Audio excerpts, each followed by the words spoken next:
Imagine a movie that stars Matt Damon, Julianne Moore and Oscar Isaac, that is directed and co-written by George Clooney and the legendary Coen brothers. It has all the right ingredients to bring home the movie bacon, and it bombs at the box office. Why? Welcome to that opportunity that was Suburbicon.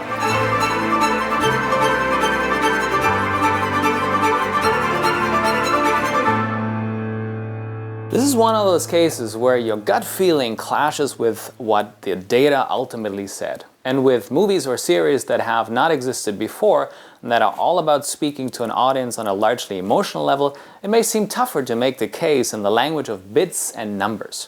What is the right mix though between gut feeling and data? Can you even do one without the other? Well, as it turns out, your gut feeling should be informed by data. A little side story. At some stage I thought I needed to get into artificial intelligence and everyday applications thereof, and I started reading a book called Algorithms to Live By. And it talks about what the best strategy is when you need to pick a single unit out of a pool of potentials that you assess in sequence. You view flats to rent, mates to date, applicants to hire. How many specimens do you need to assess before you can be confident that you have a good grip on that available range, to be confident that the next one you see who seems right doesn't leave you with a feeling that it could have been something or someone better? Turns out it's 37%.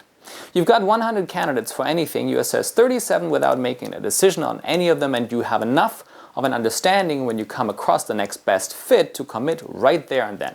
In the same way, you watch the performance of enough films and you have a comparative framework, and that's the important piece that lets you compare like for like. So in the case of Suburbicon, what would you compare it to? On its Wikipedia page, it refers to itself as a black comedy dealing with race issues, a bit of humor, a bit of blood.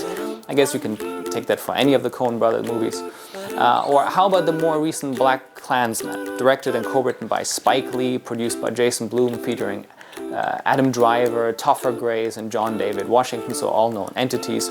Perhaps a softer Logan Lucky featuring Channing Tatum, Daniel Craig, Katie Holmes and Hilary Swank, directed by Steven Soderbergh.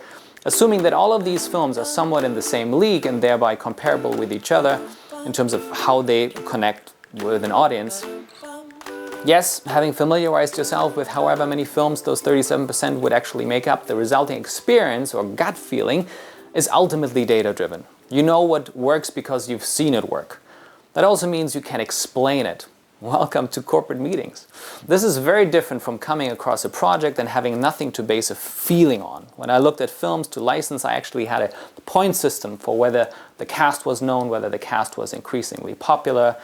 Did the film have a known director? Did it fall into a popular genre? Perhaps was part of a franchise? What was the production budget? What would the P&A spend be? Basically anything that would help make you watching a film on a Friday night the talk at the virtual water cooler on a Monday morning. This is what is referred to as consumption capital. As a viewer, at the time of making a decision on how to spend your time, money on what you hope will be a well-deserved escape to a different world. And most likely then, in the context of your friends or family, it will have been worthwhile enough for you to share it. Have you seen the latest movie with ... Or the other day I watched a documentary about X. You may not have that A-level cast or iconic director or a production budget with special effects that set a benchmark. In that case, you will have to work extra hard to address the perceived risk. Giving this unknown entity my time and money, will I feel like I just wasted both with nothing to share myself over in a social setting? And if you can instill confidence in that regard, then you have a buyer for your script, for your film, for your license. On my end, coming up with a scorecard, which then also allowed me to compare and stack rank potential acquisitions, was essentially another way of translating the more binary aspects that make for a talked about film into more comparable data points. If you want to know more about the relevance of consumption capital and what makes a film commercially successful, at least based on historical data, I will link to a classic research paper on the blog entry for this video. Back to where we started. For Suburbicon, there was a split in the critics' camp. Some loved it, some hated it. Typical Coen brothers, really. And then also that people didn't talk about it. Not because of the cast or the writers or the director, obviously, because no one knew it was released. All the substance and theory with none of the communication. That was because the cast didn't promote the film, since it was scheduled to come out just as the Weinstein scandal hit the airwaves, which meant anyone who had ever dealt with that guy was now laying low, no facing the press. And that challenge for Suburbicon became an opportunity. If I can help you in any way, or for you to run your thinking past someone who knows a bit about movies, data, and deal making, feel free to reach out to me. In the meantime, thanks for watching.